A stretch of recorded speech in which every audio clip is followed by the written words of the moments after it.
Programa Voz Congregacional.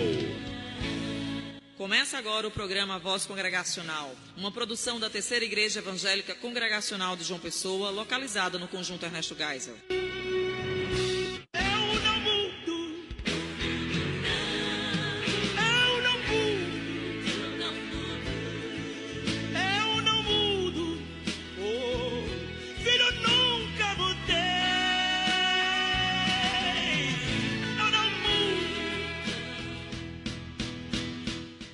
Cremos e confessamos que Deus deu no Antigo Testamento diversas leis judiciais à nação de Israel, as quais eram restritas ao estado político daquele povo e que agora não obrigam a ninguém em virtude daquela instituição, somente seus princípios de justiça geral que possuem um valor moral.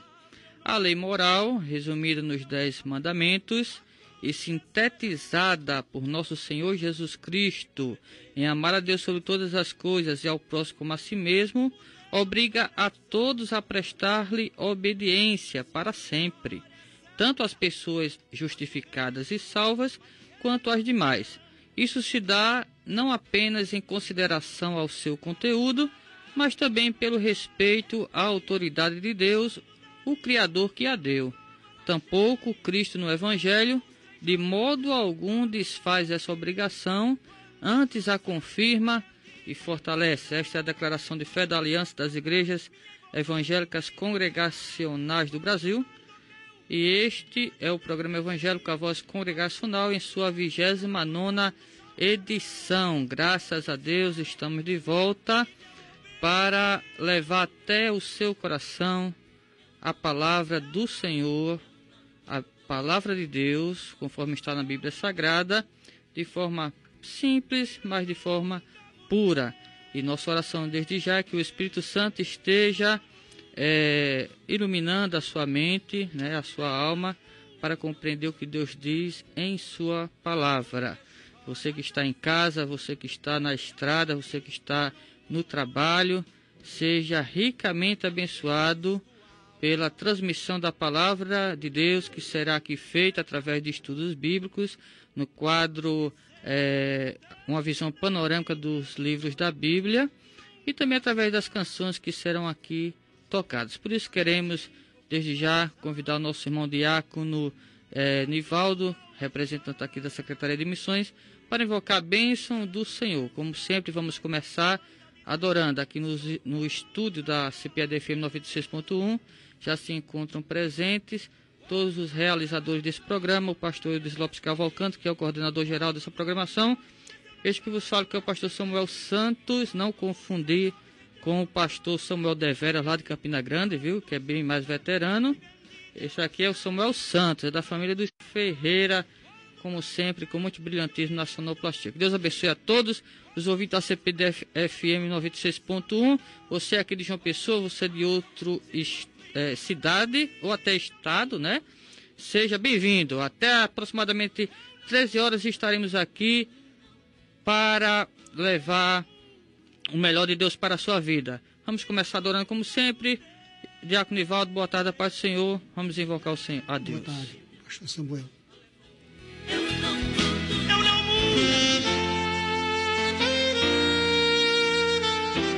No programa Voz Congregacional, é momento de oração.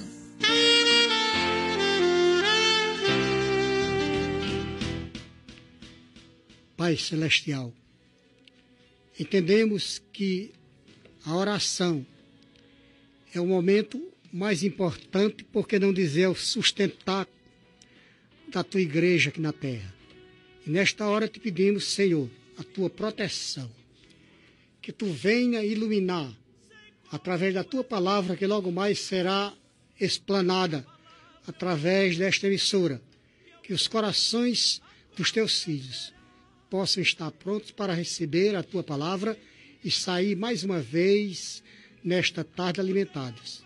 E aqueles que ainda não teve uma experiência com o Senhor Jesus, que possa entender a tua palavra, que o Espírito Santo de Deus possa falar fortemente, que a tua palavra possa impactar os corações, que eles venham reconhecer que só Jesus é a única esperança para a salvação da humanidade. Nós te pedimos tudo isso e te agradecemos em nome do Senhor Jesus. Amém. José foi vendido e encontrado.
É tão triste ficar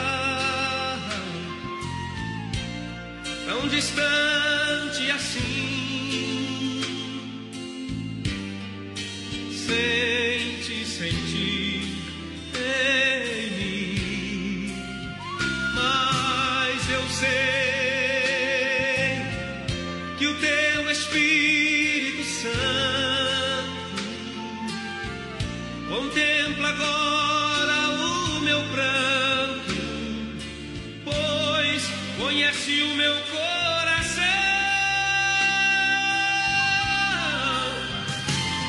Eu sei, o teu amor eu não mereço, mas do teu perdão demais careço. Queiras, pois, me perdoar. Eu sei,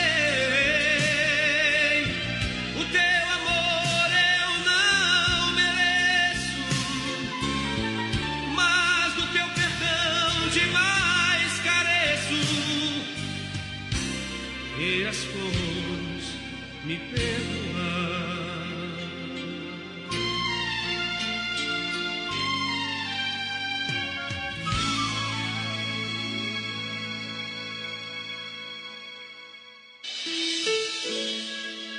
A Terceira Igreja Evangélica Congregacional de João Pessoa convida você e sua família para participar dos nossos cultos. No domingo, às 9 horas da manhã, Escola Bíblica Dominical. Às 18 horas, culto vespertino. Na terça-feira, às 19h30, culto de oração e estudo bíblico. Quarta-feiras, 3 horas da tarde, círculo de oração. Sexta-feira, às 19h30, culto nas residências. E no sábado, às 19h30, culto dos jovens. Terceira Igreja Evangélica Congregacional de João Pessoa, localizada na Rua Elba Maria Silva da Costa, sem número, Conjunto Ernesto Geisel, João Pessoa, ao lado do Senec. Estamos apresentando programa Voz Congregacional. Hora certa.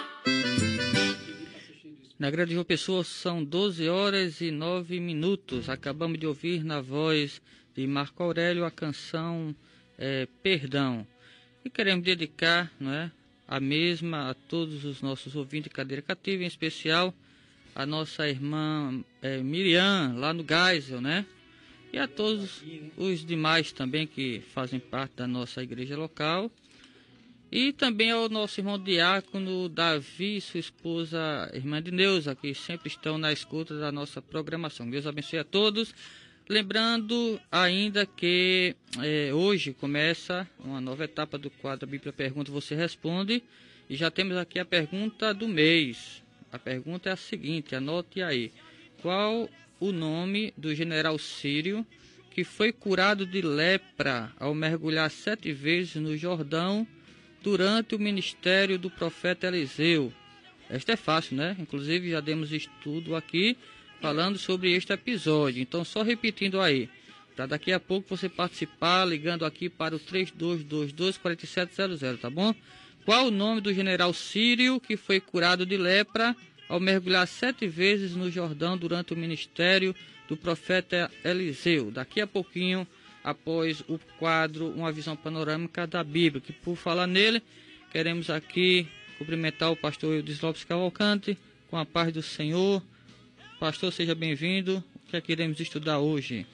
Paz do Senhor, pastor Samuel, diácono Nivaldo, João, que aniversariou recentemente, né, João? Está aí na mesa, no controle da CPAD-FM.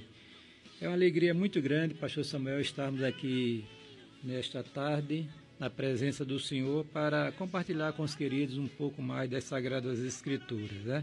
A gente precisa aprender mais da Bíblia Sagrada, conhecer, dedicar-se a esse livro, para procurar ouvir a voz de Deus e conhecer mais o Senhor nosso Deus, né? E esse quadro tem essa finalidade, esse propósito de despertar nos queridos ouvintes um interesse maior pelas Sagradas Escrituras, e quando for abrir o livro da Bíblia, você tem já uma noção básica de que se trata dentro daquele livro, né? Essa é a nossa finalidade aqui, pastor Samuel.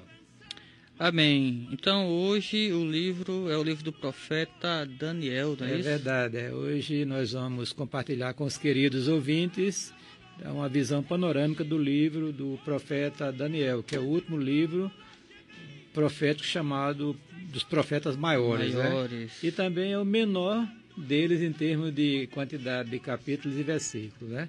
Muito bem, vamos começar falando do título do livro. Daniel significa Deus é o meu juiz. Sempre que você lê na Bíblia um nome ou uma expressão que tenha, ou uma palavra que tem o EL no final, EL, geralmente se refere ao nome de Deus. Então, Deus é meu juiz. A autoria do livro e a data em que ele foi produzido. A autoria é do profeta Daniel. Esse próprio livro revela esta autoria. E foi escrito aproximadamente entre os anos 536 a 530 antes de Cristo. Muito bem.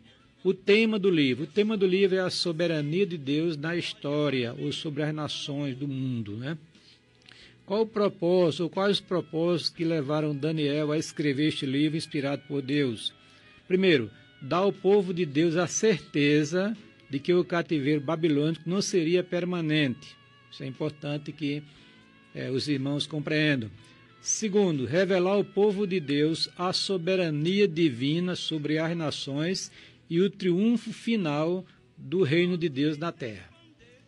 Estes são os 2 propósitos que levaram Daniel a escrever este livro. Esse livro tem as seguintes características especiais. É o mais breve dos livros chamados Profetas Maiores, como eu disse aqui inicialmente. Muito bem. É o livro mais citado nos trechos proféticos do Novo Testamento. Terceiro, é considerado o Apocalipse do Antigo Testamento, porque revela grandes temas escatológicos relacionados ao povo de Deus e ao mundo em geral. Quarto, contém um resumo profético mais detalhado de toda a história do Antigo Testamento. Quinto, é o único livro que estabelece a data do primeiro advento de Cristo. É interessante falar sobre isso, porque o livro ele data a data, né, da reconstrução do Templo de Jerusalém, ou melhor, da cidade de Jerusalém. E a partir dali estabelece 490 anos, que a gente vai comentar um pouquinho mais na frente. Muito bem. A exceção de Jeremias é o livro mais autobiográfico, né, do seu autor, no caso, que fala mais do seu autor. Contém o melhor exemplo de intercessão pelo povo de Deus, baseado nas promessas divinas. Quer dizer, quando Daniel, ao investigar o livro de Jeremias e constatar que o cativeiro babilônico estava chegando ao seu final, ele levanta a voz a Deus numa oração longa, né, intercessória, baseada nas promessas de Deus, né? As histórias de Daniel e seus amigos estão entre as mais queridas da Bíblia. Toda criancinha da igreja, de uma igreja que frequenta a escola dominical conhece essa história, né? O livro profético que contém mais milagres divinos. Interessante, né? Porque nós temos os profetas, geralmente você não vai encontrar milagres identificados. No entanto, a exceção de Isaías tem um milagre, né? Um ou dois, né? Mas esse livro ele tem a revelação do sonho de Nabucodonosor, o livramento daqueles 3 jovens na fornalha de fogo ardente, livramento de Daniel na cova dos leões e a escrita na parede na época de Belsazar, né? Quando aparece os dedos, né, ali de Deus, da mão de Deus, escrevendo Tekel, Mene, Mene, Tekel, Face, né? Contado foi o teu reino e pesado foste na balança, contado foi o teu reino e passado para outra pessoa. Então, queridos, aí está diante dos irmãos as características deste livro, mas eu queria esboçá-lo também. Você pode dividir o livro em 3 partes. A primeira parte trata do contexto histórico de Daniel, a deportação de Daniel e seus amigos, a fidelidade de Daniel e seus amigos na Babilônia e a promoção de Daniel e seus amigos na Babilônia. A segunda parte você vai encontrar a soberania de Deus sobre as nações, que vai do capítulo 2 até o capítulo 7. Você vai encontrar o sonho profético de Nabucodonosor e sua interpretação por Daniel. Vai encontrar a imagem de ouro e a fornalha de fogo ardente. Vai encontrar o sonho profético da loucura de Nabucodonosor e o seu cumprimento. E vai encontrar a festa de Belsazar e a queda da Babilônia. E vai encontrar também o decreto de Dario e livramento de Daniel e o sonho profético de Daniel sobre os 4 últimos impérios mundiais, os caldeus, os persas, os gregos e os romanos. E na última parte vai encontrar as visões proféticas de Daniel relacionadas a Israel, capítulo 8 até o capítulo 12. Vai encontrar a visão do carneiro, que eram os persas, do bode, os gregos, e da ponta pequena, os romanos, né? Vai encontrar uma oração intercessória de Daniel e a visão das 70 semanas, aquela profecia muito famosa. Vai encontrar também a visão do futuro de Israel, a revelação de Daniel e a visitação angelical, a revelação profética a respeito da Pérsia e Grécia, Egito e Síria e do futuro anticristo. E vai encontrar a revelação profética de outros eventos do final dos tempos. Então está diante dos queridos ouvintes que estão aí na escuta desse programa, né? Uma visão panorâmica de Daniel. Até os estudiosos recomendam-se ler Daniel com outra Bíblia aberta no livro de Apocalipse, né? Porque é considerado o Apocalipse do Antigo Testamento. Amém. Que Deus abençoe a vida do pastor Eudes, lhe dando cada vez mais graça e iluminação para compreender e expor sua palavra, e os nossos ouvintes que acabaram de ouvi-la, né, de forma resumida, panorâmica. Mas vamos aqui, pastor, como sempre, compartilhar um pouco, né? Porque a palavra de Deus é muito rica. E nós temos algumas perguntas aqui para fazer. A primeira é sobre o contexto histórico, né? Da pessoa de Daniel. E vimos semana passada que o profeta Ezequiel ele foi um profeta do exílio, durante o exílio, né, babilônico. Daniel também? Daniel também, porque lembrem-se os nossos queridos ouvintes que nós falamos que Nabucodonosor ou os caldeus fizeram 3 investidas sobre Israel na época. Uma foi em 606 a.C., que nessa primeira investida levou muita gente, né, os utensílios do santuário, e levou Daniel e os seus 3 companheiros e outros jovens lá de Israel para a Babilônia. O segundo momento foi quando, em 597, quando ele levou outro grupo de pessoas cativas, né? E levou também a Ezequiel. E a última vez foi em 586 que ele veio destruir o santuário, a cidade, arrasou com tudo, expulsou o povo, levou para a Babilônia. Começa, ou melhor, o cativeiro babilônico começa na primeira investida. Porque se você contar o tempo entre a destruição de Jerusalém, do santuário, e o retorno, você não vai encontrar 70 anos. Mas se você computar desde a primeira investida, aí vai considerar 70 anos completos mesmo, segundo a palavra de Deus. Então, no caso, o profeta Ezequiel, ele era mais ligado ao templo, era filho de sacerdote, né? E Deus o chamou para o ofício profético. Daniel já era de outra linhagem, era mais linhagem nobre, não era, pastor? Exatamente. Diz até uns comentadores que talvez ele fosse até da linhagem real. Real. Ou um dos nobres, né, dos assessores, dos ministros, né, lá dos reis de Judá na época, né? É dito aqui no capítulo 1 que quando ele chegou lá na Babilônia com seus companheiros, ele não quis se contaminar com as iguarias finas do rei. Que iguarias eram essas e que lições tem para nós hoje? Antes disso, eu queria falar que fiquei até, eu estava ali no ramento de Daniel hoje pela manhã, né? Para me preparar melhor, só que foi uma leitura voando, mas observe, fiquei impressionado que esses jovens que foram levados cativos, que inclusive nomeados, né, com nomes identificados, essas pessoas eram pessoas altamente preparadas, estudadas, jovens, né, inteligentes, cultos, né? Não eram pessoas fanáticas, alienadas da vida, não, né? Era uma pessoa, eu fiquei, puxa vida, como é bom estudar, como é bom conhecer, né, a palavra de Deus, os conselhos de Deus, etc., porque lá na frente serviu para eles, né? Agora, em relação a essas iguarias, porque geralmente, na época, toda a comida que era apresentada no reino, aos súditos, era oferecida primeiro aos deuses. E os judeus não aceitavam isso, porque o Deus de Israel, o Deus único verdadeiro, né? Essa é uma das razões que ele ter... Uma das razões dele ter, assim, no seu coração assentado, não se contaminar com aquelas iguarias. Não é porque a comida fosse diferente, porque não fosse, iria causar problema na saúde dele, não, absolutamente. Era porque havia essa parte religiosa envolvida. No caso, comer aquelas comidas, né, seria um ato de idolatria. E foi a idolatria a causa deles caírem no cativeiro, né? Exatamente. Aí diz aqui que eles comeram uma porção diferenciada né? Legumes. Ou talvez até comidas que a lei proibia, porque nós sabemos que havia uma disciplina na lei mosaica que tinha aqueles alimentos impuros, né? Que o judeu não poderia comer, né? Ok, aí não deveria comer, né? Então é dito sobre essa diferenciação, né? E que ao se abster desse comer, o oficial aqui do rei, né, que estava responsável pela educação desses nobres, ficou um pouco preocupado porque achava que quando eles fossem se apresentar diante do rei, não ia estar com a aparência adequada, robusto, né? E Daniel disse, não, faça um teste, dentro de 10 dias, se a gente não tiver melhor, então a gente se submete, né, ao cardápio de vocês, né?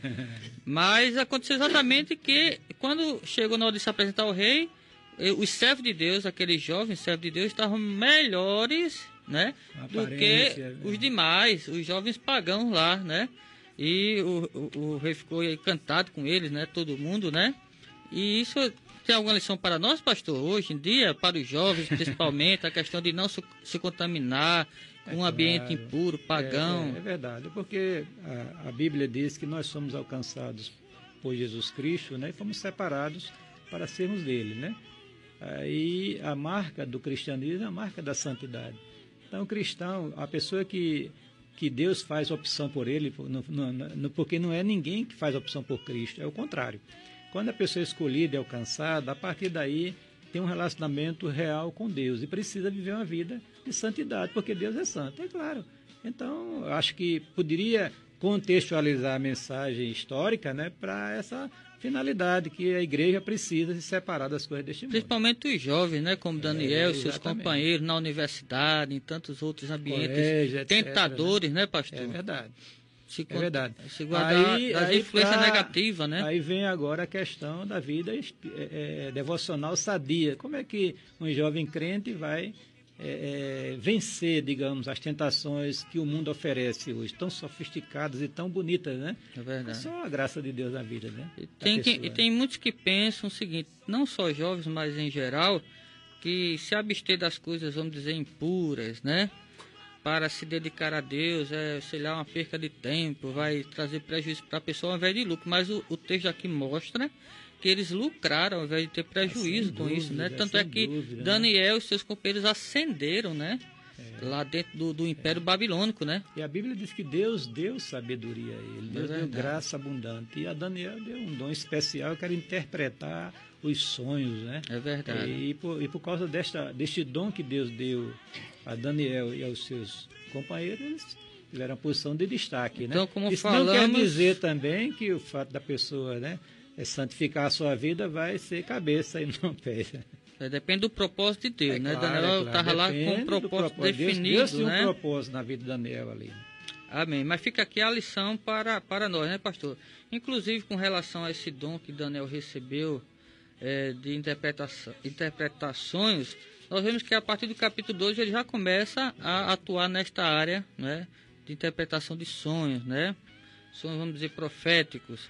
E vemos aqui a visão do rei Nabucodonosor, onde ele sonhou com uma estátua muito grande, muito bonita, né? E o que é que nós podemos aprender dessa passagem? Porque Daniel dá a interpretação lá, não é? Sem dúvida. Eu estava pensando assim, Samuel, veja como Deus ele é soberano e escolhe a quem quer. Imagine Deus se revelar a Nabucodonosor, um pagão, um caldeu, não era do povo de Deus, não tinha, mas Deus tinha um propósito naquela vida, e Deus tratou com aquele homem. Um dos tratamentos foi através dessa visão, e lá na frente aquela para humilhá-lo, né? Ele reconhecer que só Deus reina. Quando ele teve aquele sonho de uma árvore frondosa que ninguém conseguia interpretar, né? Daqui a pouco a gente chega lá, né? Mas não sei se o tempo vai dar, né? Em relação a essa visão aqui da estátua, a cabeça era de ouro. Aí começa uma visão profética, né? Porque ali Daniel, ou melhor, Deus revelara a Nabucodonosor a questão dos impérios que iriam se suceder na história a partir dele. Então, aquela cabeça de ouro eram os caldeus, né? O peito de prata e os braços, os medo-persas, né? Mas os persas e o ventre de bronze, as pernas, aí os gregos, né? De ferro, né? As coxas, né? E as pernas, né? E os pés representavam o Império Romano. Principalmente, em parte era de barro também, né? Aí seria essa parte de pés de barro e de ferro, já projeta para não aquele Império Romano dos Césares logo no início, mas algo escatológico, né? Porque a Bíblia diz, neste mesmo sonho que ele teve, nesta mesma visão, que aquela pedra que bate nos pés da estátua, não é? Era justamente o reino de Cristo. Que derruba aquela estátua toda, que representava os impérios da terra, então, né? Essa estátua, naqueles pés, vai perdurar até o dia quando Jesus da volta de Cristo, né? Implantar o seu reino eterno. Aí a pedra, quando eu derrubo a estátua, pastor, ela começa a crescer, vira uma montanha, né? Isso significa o quê? O reino eterno de Cristo? Porque lá em Apocalipse diz, vai chegar o momento que todos os reinos do mundo vão passar para o controle de Deus e do seu Cristo. É justamente nesse dia, que nós não sabemos quando Jesus vier, irá mudar o controle das coisas aqui neste mundo, né? Amém. Agora, por falar em reino, até a questão escatológica que a gente vê no final do livro, há quem diga que Jesus só vai reinar 1000 anos. E aqui fala de um reino eterno, né? Como pode conciliar as duas coisas?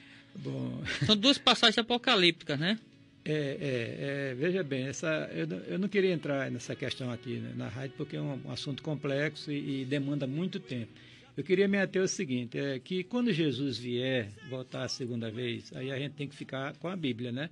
Todas as coisas passarão para o seu controle, né? Na sua vinda em glória, né? o mundo irá passar o controle de Cristo, todos irão se dobrar diante dele, ele irá assumir o comando, né?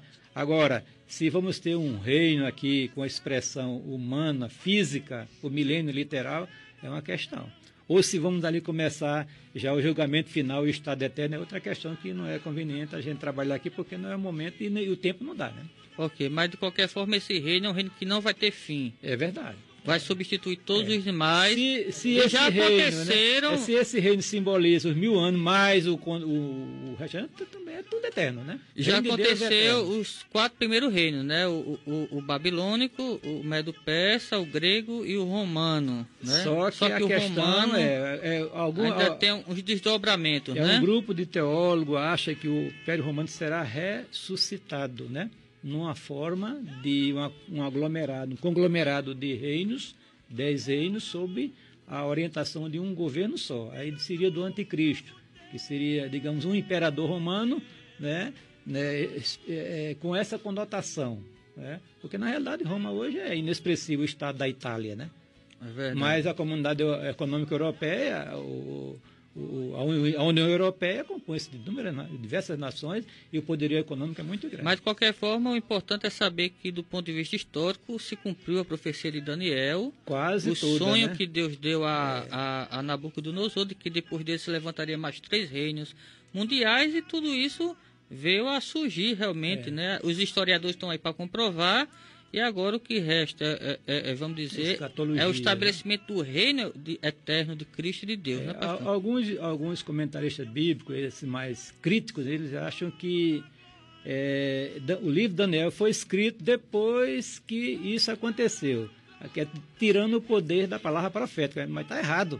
A precisão foi tão grande que realmente, depois dos caldeus vieram os persas, depois dos persas vieram os gregos, depois vieram os romanos, toda a história está para comprovar. E do jeito que veio esses reinos, virá o dos céus também, por isso que Jesus começou seu ministério pregando: arrependei-vos e crede, porque o tempo está cumprido, o reino de Deus está próximo. Então, uma mensagem para os nossos dias, né? Olha, a precisão é tão grande, por exemplo, quando se trata da questão dos gregos, né?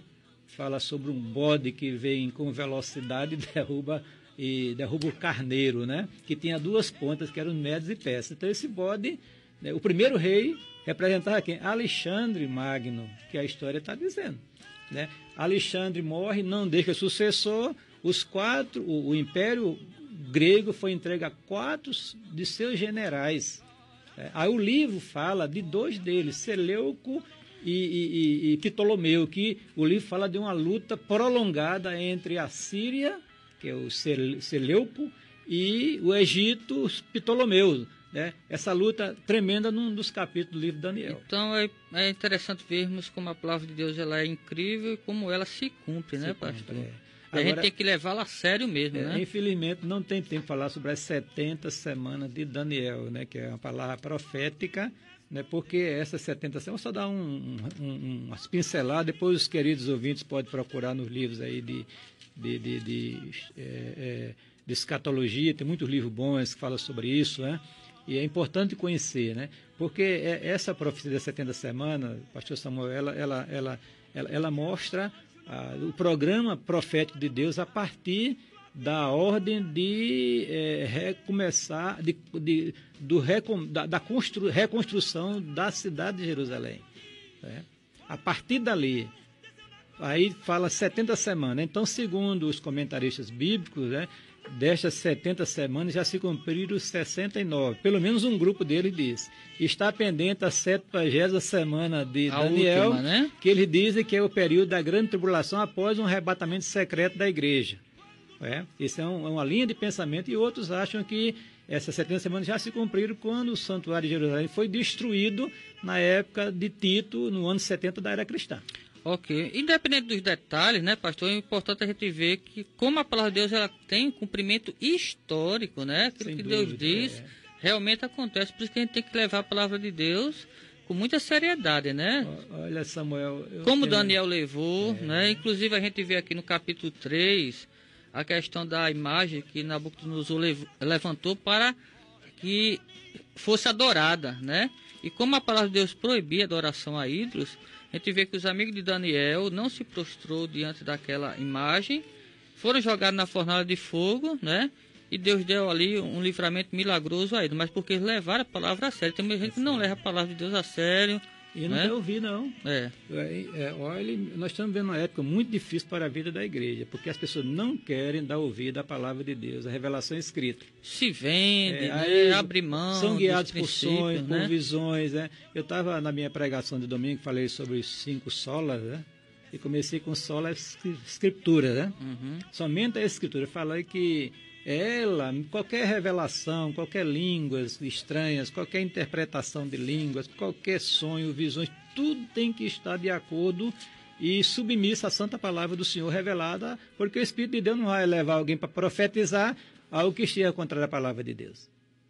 A palavra de Deus é pedra de toque. Inclusive, eu queria ler para os ouvintes aqui o texto de 2 Pedro, capítulo 1, versos 19 a 21, que diz o seguinte: e tem muito firme a palavra dos profetas, olha aí, inclusive Daniel, a qual bem fazeis em estar atento como a luz que alumia em lugar escuro, até que o dia esclareça e a estrela da alva apareça em vossos corações. Sabendo primeiramente isto, que nenhuma profecia da Escritura é de particular interpretação, porque a profecia nunca foi produzida por vontade de homem algum, mas os homens santos de Deus falaram que inspirados pelo Espírito Santo de Deus. Então, quem quer ouvir a voz de Deus, busca a sua palavra.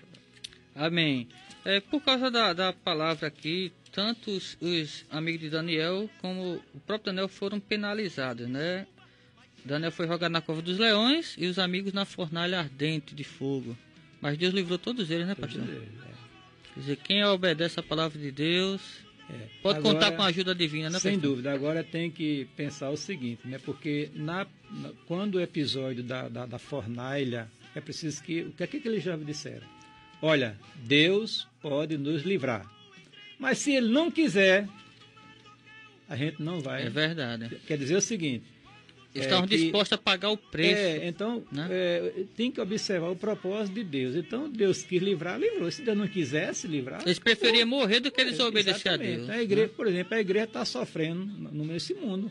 Lá no mundo islâmico, no mundo comunista, a igreja está padecendo, que não é brincadeira, que fica estarrecido com a desumanidade como estão tratando os cristãos. E aí Deus não livra, eles não são fiéis a Deus, Deus tem um propósito com aquilo ali.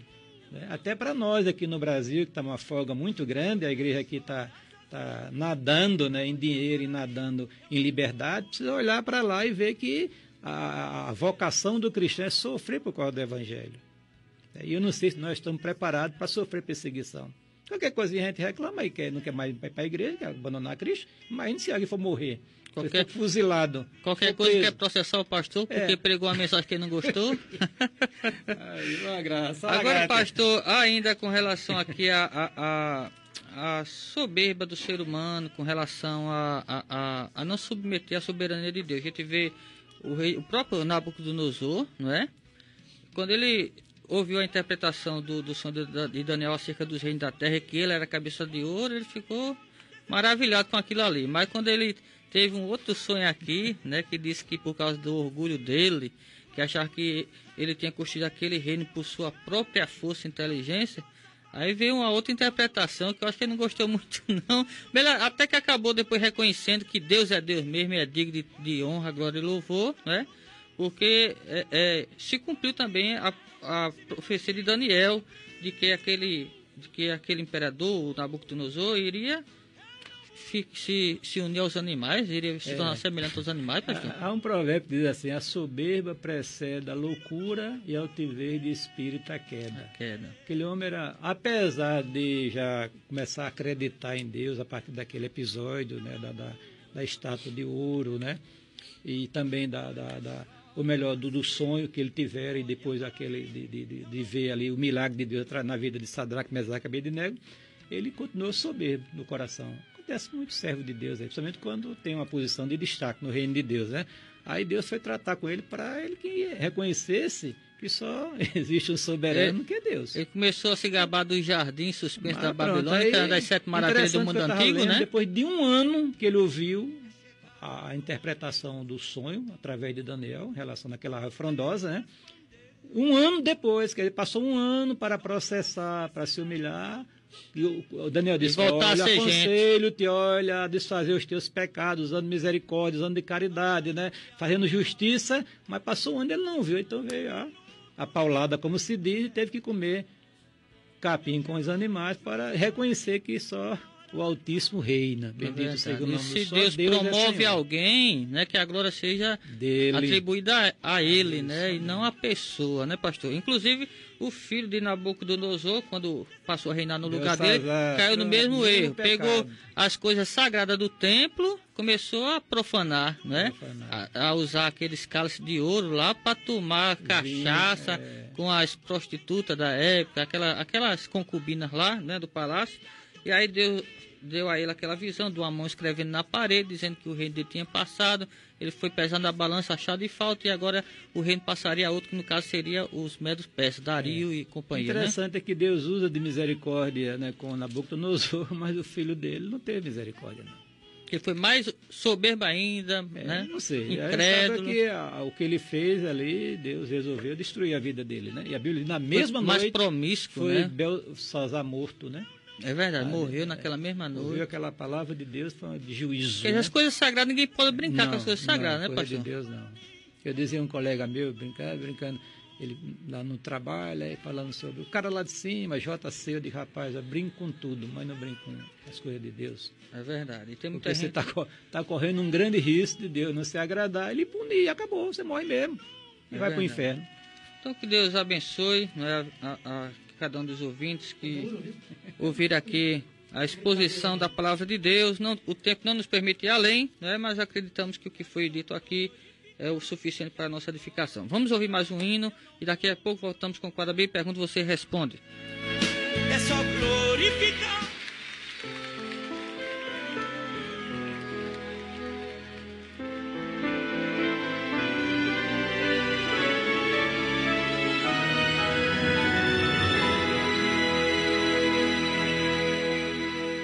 Jerusalém, em tuas ruas eu ouço a ecoar o som da harpa de Davi, minha alma calentar.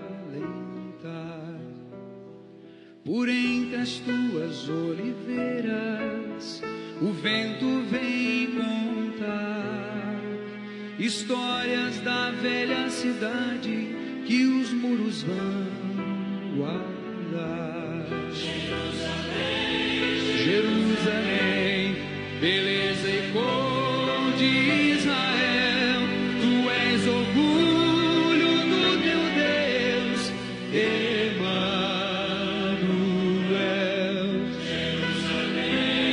Jerusalém, beleza e cor de Israel, tu és orgulho do teu Deus,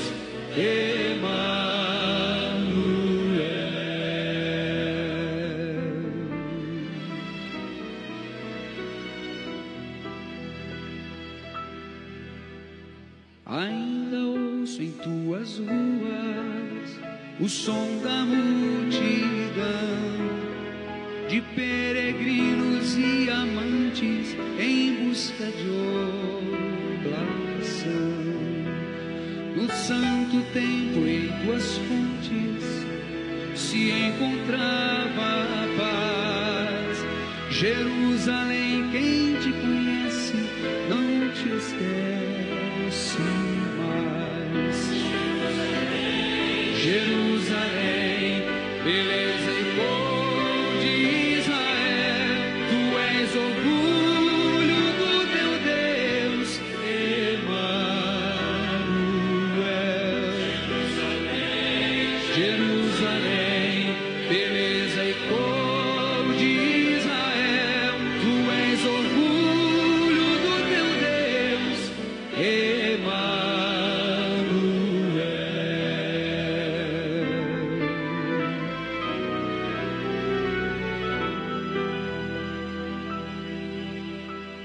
Jerusalém, em tuas preces, lembrando os filhos teus, que ainda não te conheceram, mas amam o teu São velhos, jovens e meninos, distantes do seu lar, que não pisaram tuas ruas, mas vivem por te amar.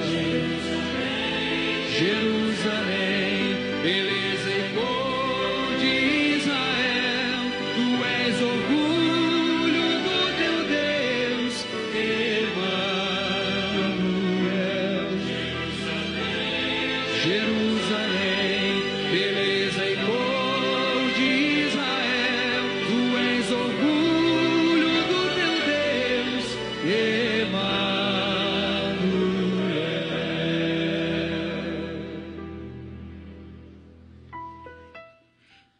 Ok, acabamos de ouvir na voz de Sérgio Lopes a canção Jerusalém, que tem a ver com esses estudos que estamos dando sobre o povo de Israel no período do cativeiro babilônico. Voltamos com o quadro da Bíblia Pergunta, você responde. A partir de agora você pode ligar aqui para o 3222-4700 e participar da pergunta do mês, que é a seguinte: qual é o nome do general sírio que foi curado de lepra no Rio Jordão? Alguém já sabe? Já temos o participante, irmão João? É o 2864, irmão.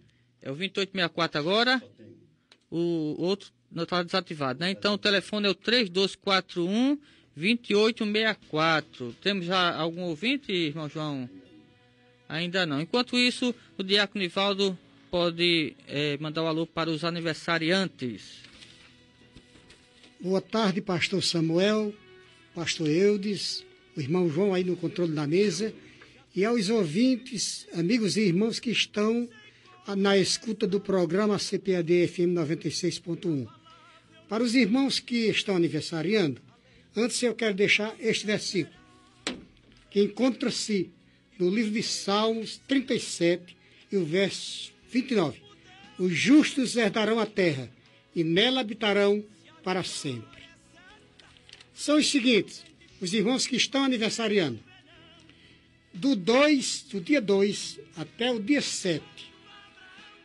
Júlia Belmonte, Helena, filha de Cristiane, Joyce Andrade, José Trajano, Artemisa Fragoso, missionária Isabel do Valentina, Rebeca Rayane do Valentina, Ana Weslia, neta de Fátima Rodrigues. E queremos mandar um alô ainda todo especial para o pastor Isaac, que está se restabelecendo da sua cirurgia. Que Deus possa lhe abençoar ricamente. Portanto, em nome da Secretaria de Missões da nossa igreja, eu quero parabenizar todos os aniversariantes em nome da Secretaria de Missões. Amém. Já temos um participante aqui. Alô, com quem falo? A paz do Senhor. Pode dizer o nome, viu? Com quem falo? Com o irmão André do Geiser. André de quê? André Luiz do Geiser. Ok, qual é a resposta? A resposta é Naamã. Tem certeza? Absoluto. Amém. Seja bem-vindo ao programa. Deus abençoe. Fique atento ao sorteio final do mês. Tem Amém. Mais algum ouvinte, irmão João Ferreira? Esperar tocar aqui enquanto estava dando o alô aos aniversariantes. Alguns ligaram. Mais um ouvinte. Alô, com quem falo? Alô? Amém. Com quem falo? Irmão Josias de Marcos Moura. Josias de Marco Moura. Qual é a resposta? Naamã. Ok. Qual é o seu sobrenome? Josias Alves. Ok. Seja bem-vindo. Deus abençoe. Até o último programa para o sorteio no final do mês. Alô, com quem falo? Tem mais algum, irmão João? Temos, sim. Alô, com quem falo? Pai do Senhor, meu irmão. Amém. É o irmão filho de Lucena, filho do pastor Sidônio. Tudo bem? Tudo bom, como é o nome? É Davi. Davi de quê? Davi Luiz da Silva. De Lucena, não é isso? Isso. Ok, seja bem-vindo. Qual é a resposta? Naamã. Amém. Tá lendo a Bíblia, viu? Abençoando vocês aí. Um abraço para a família do pastor. Que Deus continue abençoando vocês. Amém. Né? Cada Amém. dia, porque precisamos de ouvir sempre a palavra do Senhor, todo o tempo. Amém. Fica atento ao sorteio do final do mês. É filho de que, pastor mesmo?